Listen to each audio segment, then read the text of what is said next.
வணக்கம். வாதியார் எம்ஜிஆர் என்ற நமது யூடியூப் சேனல் மூலமாக நான் உங்கள் வேல்முருகன். இந்திய நாடு உலகத்திலேயே மிகப்பெரிய ஜனநாயக நாடு நம் பாரத நாடு. இந்த பாரத நாட்டினுடைய பிரதமராக அதிக நாட்கள், நீண்ட நாட்கள் பதவியில் பொறுப்பில் இருந்தவர் என்கின்ற பெருமையை நமது பாரத பிரதமர் மரியாதைக்குரிய திரு மோடி அவர்கள் பெற்றுள்ளார்கள். நம் இந்திய திருநாட்டின் பாரத பிரதமராக அதிக நாட்கள் பதவியில் இருந்தவர் மரியாதைக்குரிய ஜவஹர்லால் நேரு அவர்கள் 4398 நாட்கள் பிரதமராக பொறுப்பு வகித்தார்.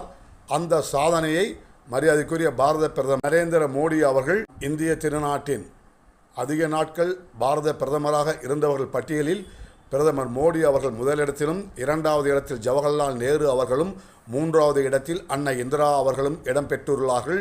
இவர்கள் மூவரும் 4000 நாட்களுக்கு மேல் இந்தியாவின் பிரதமராக என்கின்ற நல்ல தகவலை உங்களுடன் பகிர்ந்து இந்த காணொளி நிறைவு செய்கின்றோம்.